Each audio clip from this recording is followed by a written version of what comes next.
La petite histoire du jeu de rôle, épisode numéro 2, la web-série de JDR Factory. Alors, la dernière fois, nous avons vu un personnage très important pour l'histoire du jeu et la révolution du jeu, même Gary Gygax. Aujourd'hui, nous allons faire la connaissance d'un autre personnage qui a créé quelque chose de très étrange, quelque chose, encore une fois, quelqu'un qui vient du wargame et de la figurine, mais lui, il a proposé autre chose à ses joueurs et ça va amener certaines choses. N'est-ce pas, Romain?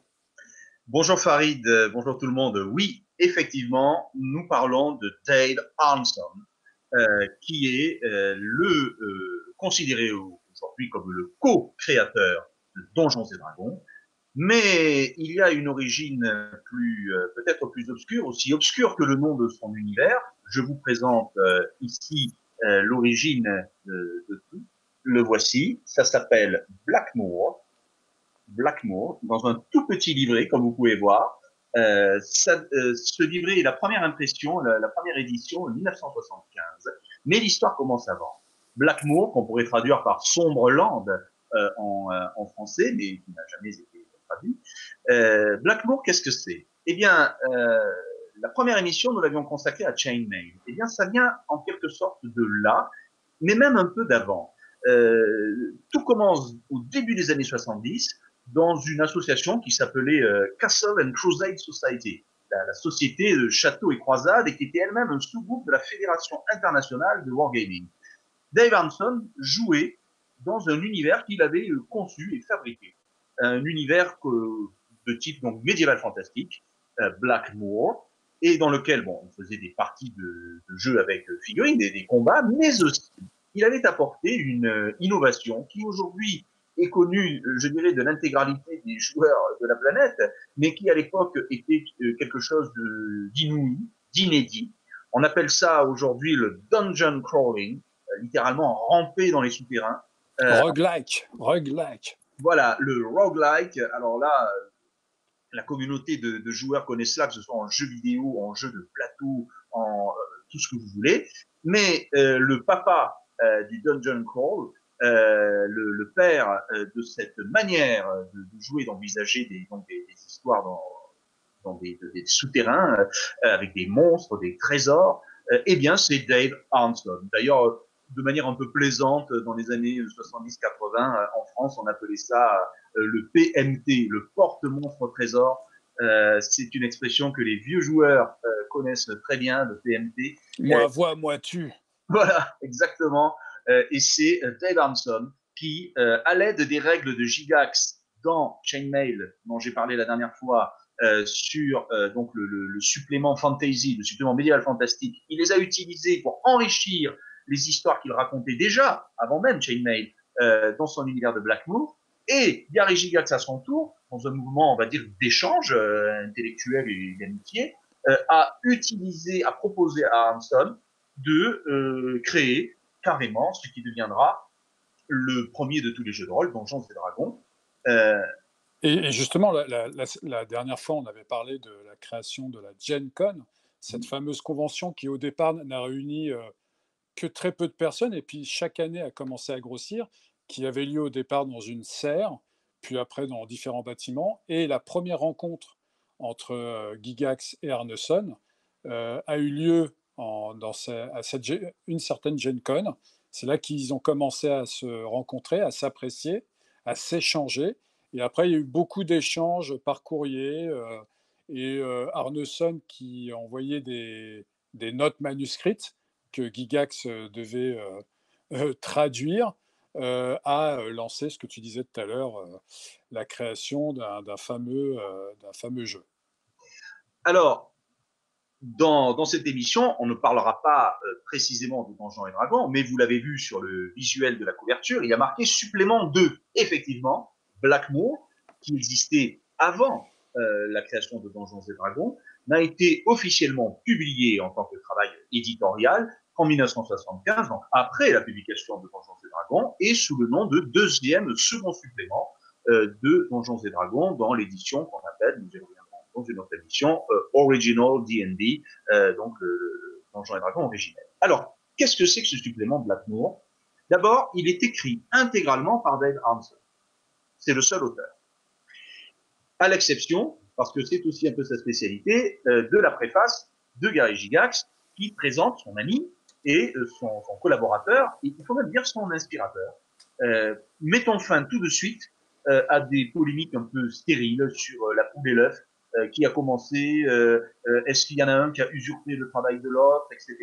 Eh bien, comme souvent, il suffit d'aller voir la source, il suffit d'aller lire le texte et de voir ce qui est écrit. Et Gygax n'a de cesse de répéter que Dave Arneson est le père de ce qu'il appelle, alors il n'utilise pas le terme de dungeon crawling, il utilise le terme de dungeon adventure, donc aventure dans un donjon. Je rappelle que le mot de dungeon en anglais, ça veut plutôt dire souterrain, oubliette. On le traduit pour la sonorité pour donjon, qui évoque la tour, le château du magicien ou du méchant ou de je ne sais quoi. Mais bon, on va garder ce terme en français de donjon, il est accepté depuis presque 50 ans, donc même si c'est effectivement un faux ami, comme on dit en traduction. Donc la Dungeon Adventure, c'est lui le père, et voyez-vous, je crois c'est important, je traduis là rapidement deux ou trois petites phrases qu'il dit sur Dave Arneson. Dave est également celui qui a innové dans le concept, qui a créé, pardon, le concept, inventé le concept de Dungeon Adventure, aventure dans un donjon, créateur de monstres effroyables, Dungeon Master, il utilise le terme, maître de donjon inscrutable par excellence.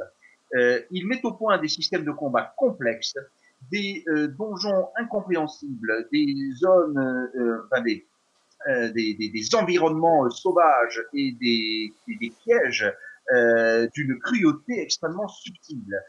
Donc déjà, voilà, c'est la base de ce qu'est le dungeon crawling, c'est-à-dire une espèce de jeu. Alors, on est dans le jeu, bien évidemment, un petit peu sadomasochiste, où le maître de donjon va, oui, utilise le terme de façon plaisante, va justement un petit peu, avec des guillemets, torturer, mettre des embûches, autant intellectuelles d'ailleurs que physiques, des défis pour les aventuriers dans des donjons qui sont des sortes de labyrinthes. Finalement, on est dans la mythologie, hein, on est dans le labyrinthe de Dédale, du roi Minos. Hein, on est dans des structures qui vont stimuler l'imagination et qui surtout vont mettre au défi, qui vont créer des challenges pour les joueurs, qui vont essayer de les surmonter pour acquérir la gloire, mais avant tout l'expérience et la richesse. Alors, qu'est-ce qu'on trouve dans Blackmoor? Ça n'est pas... Ouais, est-ce qu'il y a une faune dans tout ça? Alors oui, justement, Blackmoor, c'est un ouvrage qui est divisé en plusieurs parties. La première, qui est de l'initiative de Dave Arneson. Alors évidemment, là, je romps quelques secondes la règle. Nous ne parlons pas aujourd'hui de Donjons et Dragons, mais il faut quand même dire ce qu'il y a au début, parce que Dave Arneson a créé deux classes de personnages aujourd'hui célébrissimes dans l'univers des joueurs du jeu de rôle. C'est lui qui crée dans Blackmoor la classe de personnage du monk, le moine. Alors le moine, c'est pas le moine médiéval avec la tonsure dans un couvent, hein. C'est plutôt le moine Shaolin type extrême oriental. Mais où est-ce qu'il a été chercher ça? Dans ses références, alors ces références de Arneson, elles sont avouées, c'est bien entendu Tolkien, on en revient toujours à lui, mais c'est aussi autre chose. Alors là, c'est quelque chose de très peu connu. C'est un show télévisé, une série télé qui est à l'origine de son inspiration, qui s'appelle Dark Shadows. C'est une série télé des années fin des années 60, années 70 américaine, et qui mélange des créatures de toutes sortes, magiciens, loups-garous, monstres, etc. Et puis bien évidemment Gygax déjà, on en parlera peut-être si on évoque Oriental Adventures, qui était un supplément de Advanced Dungeons and Dragons, et néanmoins je pense que l'horizon extrême oriental, la fascination pour ces univers ont marqué Arneson et Gygax. Et de toute façon, quand on est un wargamer professionnel, l'art de la guerre, tout cela, ça évoque forcément des horizons extrême orientaux. Et la deuxième classe, donc? Et la deuxième classe, l'assassin. L'assassin, qui est devenu, par exemple, dans des Donjons et Dragons en troisième édition, ce qu'on appelle une classe de prestige, mais qui était une classe de base, dérivée de celle du voleur, apparaît dans Blackmoor, avec les règles qui vont avec. Mais ce n'est pas tout. Il y avait également une chose, et là on voit bien le côté civilisationniste wargamer d'Arneson, on trouve dans Blackmoor une curiosité qui a complètement disparu de toutes les règles de Donjons et Dragons jusqu'à la 5e édition à ce jour. Attention, ça n'a pas disparu en tant que option, mais ça a disparu en tant que règle de base. C'est la localisation des dégâts, c'est-à-dire le fait que quand au combat, je peux toucher la tête, le bras, le corps, et avec les règles appliquées également aux monstres, et avec des règles assez sophistiquées de localisation et répartition des dégâts lors du combat. Chose totalement abandonnée. Et puis, pour répondre à ta première question, Farid, il y a un bestiaire spécial Black Moor. Alors, attends, Romain, donc, au départ, on a des figurinistes qui vont jouer à des jeux de guerre qui simulent des affrontements, soit grand stratégiques, soit tactiques, voire subtactiques. Donc, petit à petit, on réduit l'échelle pour se retrouver au 1-1. Et là, même Arneson, il va jusqu'à localiser les dégâts sur les différentes parties du corps, quoi. Il va Oui, encore réduire l'échelle, quoi. absolument, absolument. Ça devient très, très subtil. Et donc, en plus, pas seulement pour le personnage joueur, mais pour toute la faune. Tout à l'heure, tu disais, y a-t-il une faune? Y a-t-il justement eh bien oui, il y a une faune aquatique. Et oui, parce que Moor, il faut entendre, c'est la lande, mais c'est aussi la tourbière en anglais, c'est le marécage.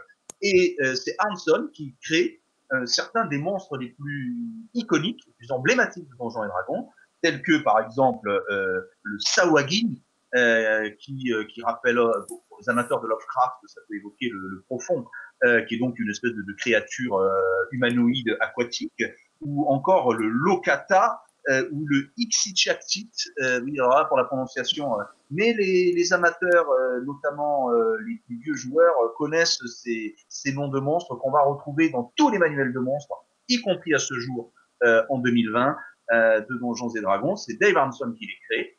Et à la fin, alors ça donc, première partie, supplément de règles. Deuxième partie, supplément de monstres et de trésors. La quatrième partie, je garde la troisième pour le plus gros morceau. La quatrième partie, ce sont des règles encore additionnelles d'aventures qui peuvent avoir lieu dans l'eau ou sous l'eau.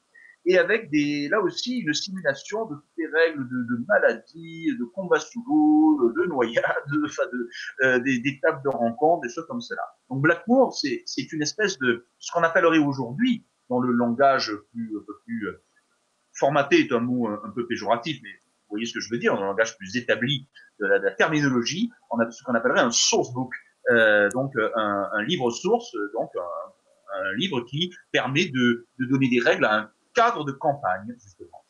Et quelle est cette troisième partie, qui est le bon morceau? Ben, c'est Blackmoor proprement dit.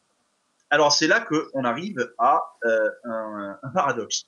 Le petit livre que je vous ai montré, qui s'appelle Blackmoor du nom de l'univers donc de Dave Arneson, ne décrit absolument pas l'univers de Blackmoor. En fait, il n'y a strictement aucune, mais je dis bien aucune indication, zéro, sur Alors si finalement on a l'écosystème, voilà, on voit les créatures qu'il y a, l'environnement, mais l'histoire de ce monde, qu'est-ce que c'est que Blackmoor proprement dit, on ne sait pas, parce que cette partie centrale, même si c'est la troisième en termes de pagination, c'est la partie la plus importante, c'est le dungeon crawl proprement dit, c'est l'exploration d'un lieu qui donne son nom au tout premier. Alors ça aussi, ce supplément est encore historique pour cela, c'est un des suppléments les plus fondamentaux de l'histoire du jeu de rôle. C'est le premier scénario, module, comme on disait, publié de l'histoire du jeu de rôle, qui s'appelle Temple of the Frog, le temple de la grenouille. Voilà. C'est charmant. Alors, On est encore un peu dans les marécages, un peu oui, oui, les milieux humides. Et je ne résiste pas, parce que je trouve qu'en 2020, lire ça, c'est absolument fabuleux. Je ne résiste pas à l'idée de vous lire l'introduction, enfin, le tout début, hein, les 3 premières lignes de ce qui est appelé, c'est marqué The Temple of the Frog, donc le temple de la grenouille, background, donc, voilà, historique. Et voilà ce qu'il dit. C'est absolument magnifique. Vous allez voir, avec les thématiques dont on parle aujourd'hui, c'est très plaisant. Au plus profond des lacs, des marécages primordiaux qui entourent le lac Gloomay, c'est un jeu de mots avec gloom, gloomy, lugubre, enveloppé d'une brume perpétuelle, repose la cité des frères du marécage. Pendant des années, cet ordre religieux a consacré son temps à des études interdites et déterminé, alors c'est là que ça devient très drôle, que les animaux ont davantage de potentiel pour peupler le monde que l'homme, qui après tout n'est qu'une abomination biologique qui finit par menacer l'existence même de la vie. Donc, vous voyez, c'est de l'écologie un peu forcenée avant l'heure. Et effectivement, cette histoire très, très amusante, une confrérie religieuse qui considère que l'homme est un danger pour la nature et qui sacrifie à une pierre appelée la pierre de la grenouille des humains pour nourrir des grenouilles qui deviennent cannibales et qui donc alors évidemment leur projet au début qui avait un minimum de sens on va dire moral, leur morale devient une espèce de secte complètement délirante avec des grenouilles géantes cannibales assoiffées de sang dans un donjon, donc dans ce temple de la grenouille, il y a des plans qui permettent d'explorer salle après salle pour les aventuriers venus libérer la région de cette menace, venir libérer les lieux. Et donc c'est le premier module publié de l'histoire de Donjons et Dragons et donc par conséquent de l'histoire du jeu de rôle. Je dis bien publié, hein, on est bien d'accord. Hein, je parle là de publication en 1975, même si évidemment les modules et les aventures ont commencé bien avant. Mais là, on parle de la publication. Et donc finalement, on reste malgré tout un peu sur sa fin parce que on nous annonce un univers, Blackmoor, mais on ne sait rien sur cet univers. Il y a juste un scénario qui est censé se dérouler dans une région de cet univers, comme quoi peut-être était-il sous-entendu que, eh bien, venez justement à la Gen Con, jouer avec nous, vous le découvrirez cet univers. Pour l'instant, il n'est pas écrit. Mais 2 ans après, il commence à être écrit cet univers dans un supplément qui s'appelle, qui a un titre. Alors qu'il y a un titre, je dirais, extrêmement mystérieux et même banal, qui s'appelle First Fantasy Campaign. Donc littéralement, la première campagne de médiéval fantastique. Donc là, on est en quand? On est en 77 alors là? 77. Et qui dérive de matériel venant de 1972 et même un peu avant, depuis que justement ce que je disais au début, ce qu'on nous disions, depuis les expériences d'Armson. Et là, il commence à décrire son univers. Et on en sait un peu plus sur Blackmoor. Et alors, qu'est-ce que c'est Blackmoor? Quel est le type d'univers qui est Blackmoor? Alors, c'est du médiéval fantastique, mais ce n'est pas du médiéval fantastique à la Tolkien. Pas du tout. On n'est pas du tout dans quelque chose, disons, de féerique, de mythologique, de mystérieux. On est plutôt dans un univers qui, si l'on enlève les monstres et la magie, ressemble à s'y méprendre à un univers de type Moyen-Âge occidental entre le XIe et le XIVe siècle, je dirais, avec un système politique assez détaillé, des parodies, des duchés, un système de commerce aussi très détaillé. Gygax fera la même chose, on en parlera probablement dans une émission prochaine, avec son univers Greyhawk. Alors justement, quelle est la suite de l'histoire? Ce livre de 1977 n'a pas eu, je dirais, une destinée immédiate. Il est même un peu tombé dans l'oubli, au profit justement d'autres univers, et néanmoins, il n'est pas abandonné. Donjons et Dragons, nous en parlerons, a suivi sa propre route, parce qu'il y a eu Advanced Dungeons and Dragons, des règles avancées de Donjons et Dragons. Mais Donjons et Dragons ne s'est pas arrêté quand Advanced est apparu. Et Donjons et Dragons, assez curieusement, TSR, l'éditeur, a développé son propre univers de jeu, ne venant pas d'Arneson, tout en conservant aussi celui d'Arneson. Alors c'est un peu compliqué. C'est-à-dire que Donjons et Dragons était censé avoir son univers, je dirais, natif, qui est l'univers de Mystara, sur un continent qui s'appelle, continent qui s'appelle Tiatis.